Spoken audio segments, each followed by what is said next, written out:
we got Mr. John Denny here. We do have Mr. John Denny Can right we here. Can we give him your Yeah, headset? absolutely. Or give him a mic? Yeah. I think that you should talk with him for sure. John, I hate to put you on the spot, man, but I want to know you. I want to get to know you, and so does our live feed. Have a seat. Join us in the hot seat here. Tom's gotten to know me. You could have just asked him. I did, but I was also like, you know what? If we can hear it straight from the man himself, we'll get him on here. Mr. John Denny, welcome to the chat. Welcome to the stream. You can see us. We're right here on camera. They'll probably be mixing it up a little bit, and then we got the chat in here asking us questions and hyping us up. But I've heard a lot about you already this weekend, and even before this weekend. Obviously, I've been watching Luke ride for the past couple of years since he's been doing these events. Right. And even just seeing his footage, watching him skate, watching him kite, whatever he's doing, like my first instinct is always like, how is he so good at all these things? So I've heard you're quite the waterman yourself. So can you give us a little background? Like what's your water sports background and how did you get into sports like this? Well, I was just always brought up around sports, but really got into them when we moved out to Maui. And that's when, we really got into water sports. And Luke and my daughter Allie were both born on Maui. So I think Luke's claim to fame, you guys always talk about his kickflip on the first day. He could ride a two-wheeler at like 18 months old. And by the time it was unbelievable. Before he was 2, at about 2.5, he'd already gone through a back tire. And then as soon as he could ride a skateboard, and he's just always done all those things. So he's been Riding a two-wheeler at 18 months is definitely a little more. I mean, kickflipping on your first session is absolutely unheard of. That really happened? He did a kickflip on his first set? That's what everybody says. That's the legend so far? Legend. Yep, the legend was he. That's wild. So he's only been even flipping his board for a couple years now, and he's already doing the stuff we're seeing him do. So great. I have noticed every time before he rides, also before Josh rides, even I've seen a couple of the other guys doing it too. They're all doing this warm-up.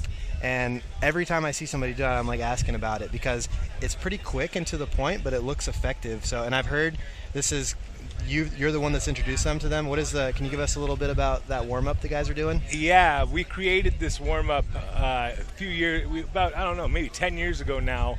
I used to teach at these things called Kalama camps.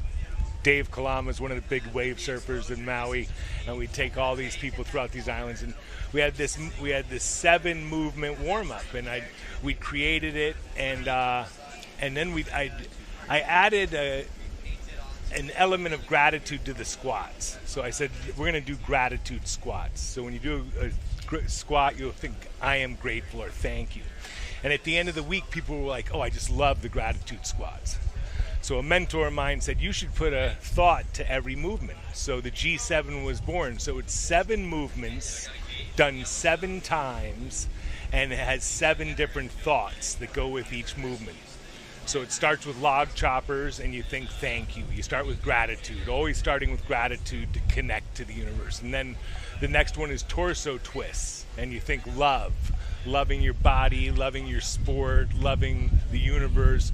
And then the third one is alternating toe touches, and it's all about forgiveness.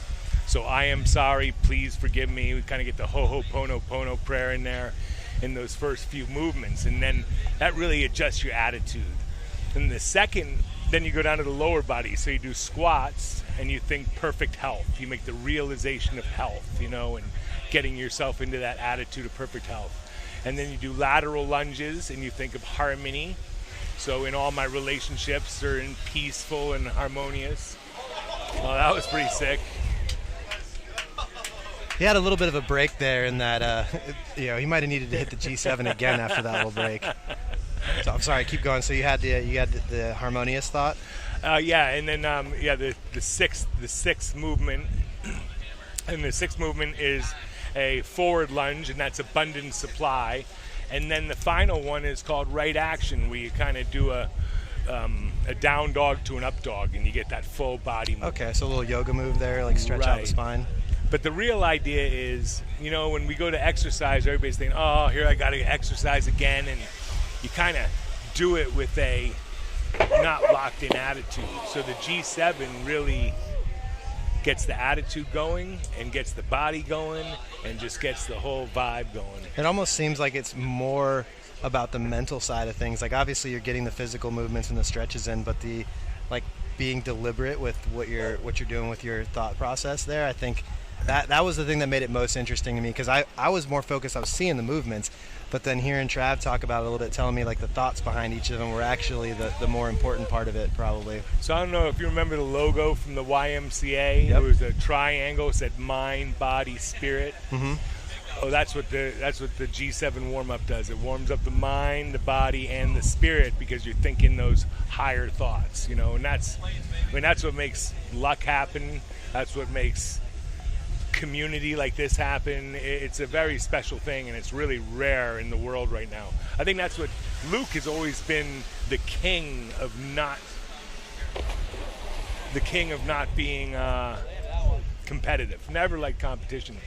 But he found you guys and found this community, and it's like competition's fun because everybody's rooting for each other. There are no losers, you know. It's amazing to watch. It's almost not really as much of a I mean, obviously this is a competition. We pick, winners, but at the same time, it's more of like we're egging each other on. Like that's kind of how it feels. Like I feel like you'll see the highest level riding out at these events, not because everyone's that cutthroat and they want to beat each other, but because when you watch somebody land something they've never done before, when you get the handle back in your hand, like that fires you up. There's the air's kind of, it's got a little extra something in it. Like you want to keep that energy up. And to see all of us drive up here from Jupiter and the Keys, and it just makes it so fun. It's like a whole nother thing to do. It's great. It's just a whole other chapter of life, which has been fantastic to watch it, to be able to be part of. So I heard you also have kind of like a regular a stream that you do where you kind of lead like this. Is it the G7 that you do every time, or is it what is it like? Because what is your one? You can go ahead and plug what it is so we can find you. All right. Because I think a lot of people after hearing this are going to be interested and want to know a little bit more. So go ahead and plug your what you got going on. Okay. So my main passion in life is sharing this thing called the Harmony exercise, which is basically a 12-minute daily meditation. And right now I'm about 2,500 days of doing it in a row without missing one single day, so over 7 years. I've actually learned it in 1985 from an 85-year-old man who was the astrologer to the stars. His name was Carol Reiter. He was on the cover of Time magazine, and I met this guy, and he was the oldest person I'd ever met. I was like 23 years old, and I'm like, why are you so happy? And he's like, because I've learned how to think right, And I'm like, well, what's that all about? And so he taught me this meditation, and I've done it ever since, and it's the reason why I'm married 30 years. It's the reason why you raise cool kids. Yeah, exactly. And here he goes. I love it, man. Thank you so much for sharing that with us. And so what is, if we want to... HarmonyExercise.com. The HarmonyExercise.com. And then how often are you on it? I'm on it every single day. I put up a new one. I have changed it every day for over 7 years. Once in a while, I'll put a repeat up. Like this morning, I wasn't able to record one because we woke up to thunderstorms. So, yep. But generally, I put a new one up each and every day, and it's amazing. We have like between 500 and 1,000 subscribers doing it each and every day around the world, and it helps a lot of people, depression and anxiety and PTSD. All these things are real, and you can ask Trav how it helped him, overcome certain things that go on in our minds that make it a little tricky, and because no one teaches us how to get out of it. I mean, I've definitely noticed it, him doing this new warm-up now, it's not new, but I've seen him doing it for the past year or so, and I've definitely noticed, and I don't know if it's correlated in his riding, but Trav Belcito has been doing this for a long time, and he recently kind of just hit another gear with his riding, and he's definitely...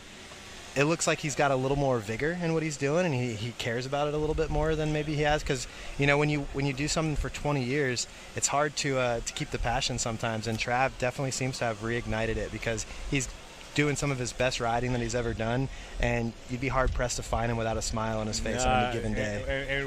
And who's the best rider, the happiest rider? And then if the happiest rider is the best rider, you really got a tough thing to beat. But I generally. My profession is I work with professional athletes on how to stay calm in whatever sport they're doing. So in the last Olympics, I had a golfer, I had 2 sailors in the 470 class, and I had worked with Zion Wright, the skateboarder. So it doesn't matter what the sport is. If we learn how to stay calm, stay centered, stay happy, we're going to do what the hell we're doing better. It doesn't matter what it is, you know. So I don't really have to know much about the sport. I just have to know that happy people do better than unhappy people. Absolutely. I definitely know I do some of my best riding when I'm happy. Sometimes you get too focused on the moment and you don't remember like what we're doing is. There's no point in really doing this unless we're having fun doing it.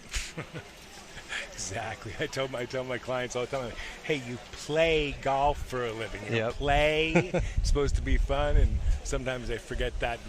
Once they remember that, they do a lot better really quickly.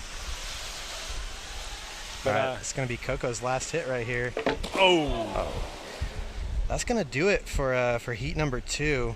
We had a little bit of that weather delay, but thank you so much for bringing us through it. I can't wait to check out more of your content because I really, off camera, I want to sit down and go. I want to have you show me the G7 and learn it from you firsthand. I just sent it to someone in text, and I have it on video. Perfect. And we can send you the whole thing.